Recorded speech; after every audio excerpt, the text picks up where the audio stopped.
आज कौन कौन से बिग स्टॉक्स हैं?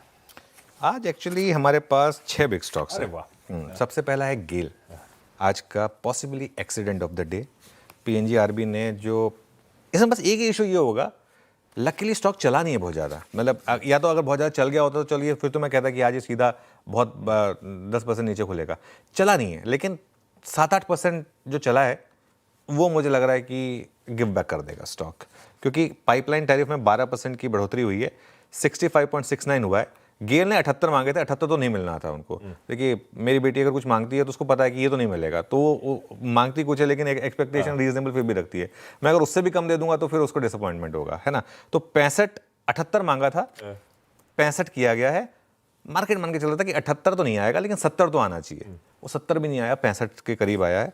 तो ये 1 जनवरी 2026 से लागू होंगी। एक और चीज़, रेट्रोस्पेक्टिव भी नहीं है।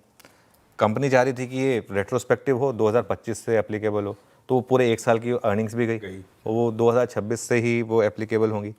और अब अगली समीक्षा कब होगी? सीधा 28 में, FY28 में। तो EPS कट, और more important than that, sentiment खराब हो जाएगा इस पर, गेल पर। अब आज अच्छा, आज मैं ब्रोकरेज रिपोर्ट पढ़ रहा था, कुछ लोग कहते हैं कि एक ब्रोकर ने तो लिख दिया कि we see the stock reacting positively. भाई साहब, पता नहीं मुझे वो क्या सोच रहे हैं वो।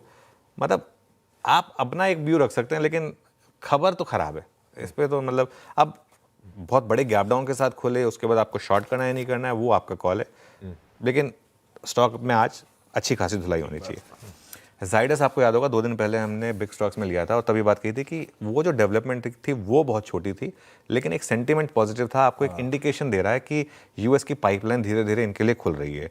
इनको 2 US FDA अप्रूवल मिले हैं, दवाइयों के नाम आप या वीरू ले लेंगे।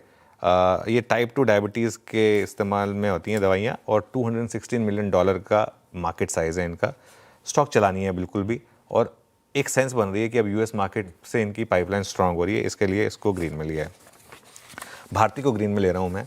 कल असीम ने जो सबसे पहले CNBC आवाज़ पर न्यूज़ ब्रेक की, अब सब उसको फॉलो कर रहे हैं वैसे बाय द वे, कि टेलीकॉम कंपनियों ने कुछ चुनिंदा दाम बढ़ाए हैं, और ये 5 से 20% की बढ़ोतरी है।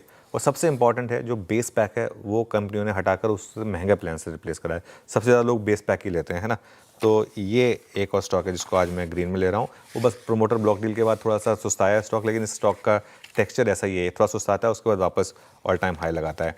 लोधा डेवलपर्स को ग्रीन ले रहे हैं। सुप्रीम कोर्ट से एक बड़ी राहत मिली है। वो उनकी वी होटल्स की प्रॉपर्टीज़ पर जो ED का अटैचमेंट था वो हटाने की बात की है, और साथ ही 521 करोड़ का रिफंड ये भी देने की बात की है लोधा डेवलपर्स के लिए। स्टॉक गिरा भी है काफ़ी, तो आज हो सकता है कि थोड़ी सी यहाँ पर रैली आ जाए। और फाइनली मेटल्स पर हम काफ़ी स्ट्रांग रहे हैं, काफ़ी बुलिश भी रहे हैं। नैल्को और हिंडाल्को, इन दोनों को ग्रीन में ले रहा हूँ। HSBC की आज एक इंटरेस्टिंग रिपोर्ट आई है। नैल्को का टारगेट उन्होंने बढ़ाकर 308 किया है, और हिंडाल्को का टारगेट बढ़ाकर 1040 किया है। तो ये 2 और स्टॉक्स हो गए। वैसे ही मेटल्स में स्ट्रांग मोमेंटम है, और फेड की रेट कट की मीटिंग से पहले मुझे लग रहा है कि मेटल्स में थोड़ा सा और मोमेंटम बढ़ना चाहिए यहाँ पर। परफेक्ट है। मेटल्स में नैल्को और हिंडाल्को, ये लीजिए आज के बढ़िया से बिग स्टॉक्स। भाई शुरुआत करी गेल के साथ। गेल हो सकता है आज का मिनी एक्सीडेंट भी। दिक्कत वाली अपडेट्स इनके लिए। पीएनजीआरबी ने जो नए टैरिफ सामने रखे हैं, डिसअपॉइंटिंग। बढ़िया, एक ही प्लेट में सारे रख दिए प्रोड्यूसर साहब ने, अच्छा लग रहा है। भारतीय एयरटेल इन ग्रीन लेके चलेंगे। आवाज की एक्सक्लूसिव, जिस पे अब धीरे धीरे पूरी स्ट्रीट बातचीत कर रही है।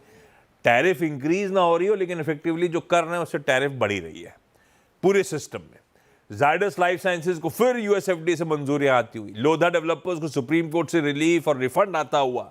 नाल्को और हिंडाल्को पिछले कई सेशन से मेटल्स पे बुलिशनेस की बात रह रहे के, और आज भी ये दोनों आज in metal as a space, और उसमें भी ये दोनों काउंटर्स इन ग्रीन लेके चलेंगे।